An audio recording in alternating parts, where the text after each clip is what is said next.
আসসালামু আলাইকুম। ইতিহাস বিভাগে বাংলা কলেজে কেন সবাই ভর্তি হবেন? আমিও সরকারি বাংলা কলেজের ইতিহাস বিভাগের একজন ছাত্র। 23-24 সেশন বাংলা কলেজের অন্যান্য ডিপার্টমেন্টের মাঝে আপনি কেন ইতিহাস বিভাগেই আসলে ভর্তি হবেন সেই বিষয়ে বলবো।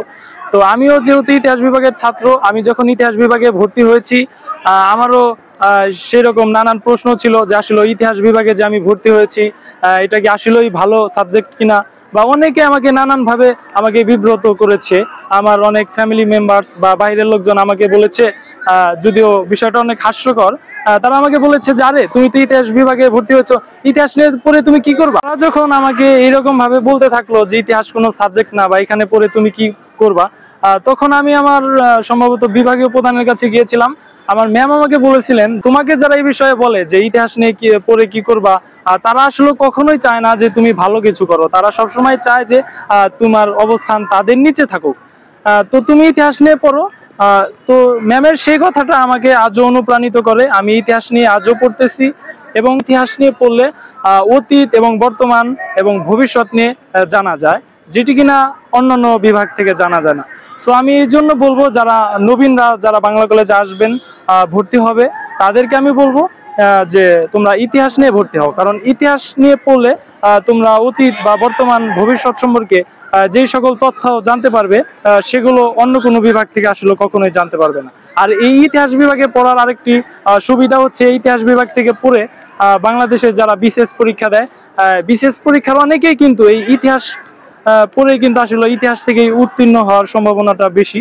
সব মিলিয়ে ইতিহাস এর ছাত্ররা আর কি সব জায়গা থেকে এগিয়ে থাকে। তো আমি নবীনদেরকে এই জন্য বলবো যে তোমরা ইতিহাসে ভর্তি হও, এটা অত্যন্ত ভালো একটা সাবজেক্ট। তোমরা তোমাদের কেরিয়ারের সর্বোচ্চটা আশা করি দিতে পারবে এই ইতিহাস বিভাগে ভর্তি হলে। বর্তমানে কোথায় পড়াশোনা করছেন? আমি বর্তমানে সরকারি বাংলা কলেজে ইতিহাস ডিপার্টমেন্টে অনার্স 4th ইয়ারে আছি।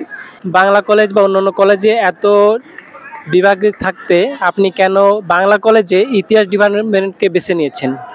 বাংলা কলেজে এখন অনেক ডিপার্টমেন্ট আছে, অনেক ডিপার্টমেন্টের ভেতরে আমি ইতিহাসকে চুজ করার কারণ হচ্ছে ইতিহাসের মাধ্যমে আমাদের আত্মতৃপ্তির একটা বিষয় থাকে। ইতিহাসের মাধ্যমে আমরা পূর্বের ইতিহাস সম্পর্কে বিভিন্ন ইনফরমেশন আমরা জানতে পারি, যা আমাদের পথ চলার মাধ্যমে ব্যাপকভাবে সহায়তা করে থাকে। তো সকল দিক বিবেচনা করে আমার কাছে মনে হয়েছে যে অন্যান্য ডিপার্টমেন্টের চাইতে আমার ইতিহাস ডিপার্টমেন্টই সেরা। সো দ্যাটস ওয়াই আমি চুজ করেছি আমার ইতিহাস ডিপার্টমেন্ট। এখানে বর্তমানে বাংলা কলেজে ইতিহাস ডিপার্টমেন্টে নতুন যারা আসতে চায় তাদের জন্য আপনি কি বলতে চান? আমি অবশ্যই তাদেরকে ওয়েলকাম করব। যে ঢাকা ইউনিভার্সিটির আন্ডারে যে 7টা কলেজ আছে, এর ভিতরে সরকারি বাংলা কলেজকে আমি অন্যতম হিসেবে ধরব। কেননা এই কলেজের ইতিহাস ডিপার্টমেন্টের টিচার ম্যামরা খুবই আন্তরিক, খুবই দক্ষতার সাথে তারা পড়াশোনা করায়, তারা খুবই ভালোভাবে গাইড করে। সো সব ওভারঅল আমি তাদেরকে বলবো যে আপনারা বাংলা কলেজের ইতিহাস ডিপার্টমেন্টে ভর্তি হন। যারা আসতে চাচ্ছে নতুন, তারা বাংলা কলেজে প্রবেশ করে বা বাংলা কলেজে ভর্তি হয়ে এই যে পরিবেশের সাথে কিভাবে তারা মানানসই হিসেবে নিতে পারবে? আচ্ছা, থ্যাংক ইউ। তাদেরকে আমি বলবো যে বাংলাদেশের বাংলা কলেজের পরিবেশটা খুবই ভালো। আর যে অনেকে মনে করতে পারেন যে বাংলা কলেজটা একটু উশৃঙ্খল বা এখানে রাজনীতির প্রভাবটা অনেক বেশি, তবে এই জুলাইয়ের যে গণ অভ্যুত্থানটা হয়েছিল পর থেকে বাংলা কলেজের পরিবেশটা খুবই স্বাভাবিক আকারে ধারণ করেছে। আর এর পরিবেশটা খুবই সুন্দর এবং চমৎকার, যেখানে একটা পরিবেশের রয়েছে যা যেখানে আপনি খুব সুন্দরভাবে খাপ খাইয়ে আপনার পড়াশোনার মানটা আপনি গ্রো আপ করতে পারেন। সো পরিবেশের দিক দিয়ে বলতে গেলেও আমি বাংলা কলেজকে সবার প্রথমেই রাখবো। বাংলা কলেজে আপনার বাস সুবিধা কিংবা হল সুবিধা সম্পর্কে একটু জানতে চাচ্ছি। আচ্ছা, এই আসলে কি এই 7 কলেজের কোনো কলেজেই 100% হলের ব্যবস্থা করতে পারবে না, কিন্তু গভর্নমেন্ট বাংলা কলেজে একটা হলের ব্যবস্থা করা আছে।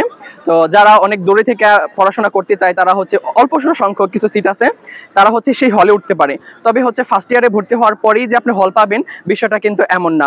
তো আপনি 1-2টা বছর কষ্ট করার পর আপনি যখন আস্তে আস্তে সিনিয়র হবেন তখন যদি আপনি হলে সিট পান তখন আপনি হলে শিফট হতে পারেন। আপনার মুখে অনেক রং লাগা আছে এবং সাদা গেঞ্জিটাকে আপনি একেবারে কালারফুল করে ফেলেছেন। সো এইটার কারণ কি? আচ্ছা, আমি ইতিহাস ডিপার্টমেন্টে 4র্থ বর্ষে পড়াশোনা করছি। দীর্ঘ 4 বছর পড়াশোনার পরে আজ আমাদের ফেয়ারওয়েল সেরিমনি ছিল, যার কারণে আমরা একটা বিদায় অনুষ্ঠানে সবাই একত্রিত হয়েছি।